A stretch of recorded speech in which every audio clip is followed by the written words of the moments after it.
The journey itself, as originally planned, could have proven to be an interesting trek even without the flight on a small vintage plane. I was heading back home to Texas to meet with my family on some matters that none of us really wanted to consider. The meeting regarding my parents' estate had been on the books for some time and was conveniently planned around Thanksgiving, so I could be in town for the uncomfortable discussions and subsequent signing of important documents. My siblings and I had begun to refer to it as Death Camp Thanksgiving, a reference to a weekend meeting my dad had conducted the previous fall. That's when the four of us, everyone minus my mom, holed up in a downtown Houston hotel for 2 nights while he laid out his entire financial portfolio. By the time Sunday morning rolled around, we all had been issued matching briefcases that contained the plan, precisely detailing what each of us needed to do when he was gone. As much as the 3 of us had one another's backs and said, and sincerely meant, that we didn't really care about the money, we all cared about the money. I wondered what it, and any other honest discourse about topics previously untouched upon, might do to our otherwise agreeable family dynamics. We were reaching that age when all the stuff that had once seemed so far off was bearing down on us with inevitable dread and wonder. Suddenly, and at the last minute, the key meetings for the Thanksgiving edition of Death Camp Weekend had been moved up to accommodate a lawyer's holiday plans. And I was lucky that Mary had been in Ohio and flying herself back to Houston in time for me to make the new appointment.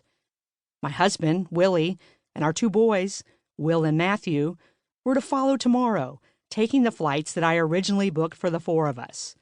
Though a little apprehensive about the single-engine plane, I was grateful to have a way to Texas that wasn't going to require a $1,000 charge on my already holiday-worthy Visa bill. Mary began accelerating the Comanche's engines as we turned onto the runway. My heart began to beat more quickly as we gained speed. I felt as if I was on some sort of secret mission, with hidden weapons strapped in a sensuous fashion to my legs and arms. In reality, all I was armed with on most days was a cheap toilet brush, some semi-explosive bleach cleaner, and my smarter phone. It was hardly the stuff that had miniseries written all over it. After what seemed like a slow 3-mile ride down the runway, the airplane began to shakily lift off from the ground, and I experienced a palpable, "oh crap" feeling. It had taken a considerable amount of effort for the small craft to get itself off the runway, meaning it couldn't take too much to bring it back down. What had I been thinking? This was ridiculous.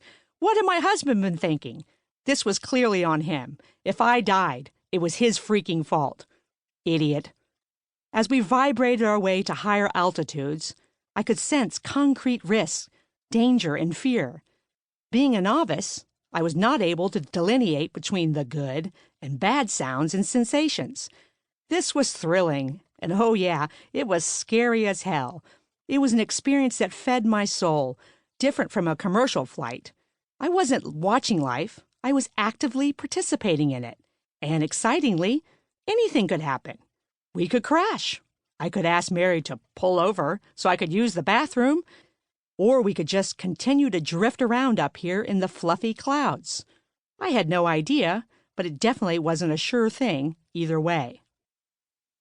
I settled into thinking about signing the serious grown-up paperwork. Our situation was uncomplicated relative to stories I had heard regarding other families. Everyone got on well, or as well as could be expected as we matured and morphed into who we really were. My older sister, Kim, was a flight attendant. Single, she lived in a beautiful house, which she kept meticulously decorated with her savvy interior design skills. Rick, the youngest, flipped properties in the communities north of Houston. He and his wife Jennifer and their 5 kids lived in an old house that they had moved from inner Houston to the rural family place in the piney woods of East Texas.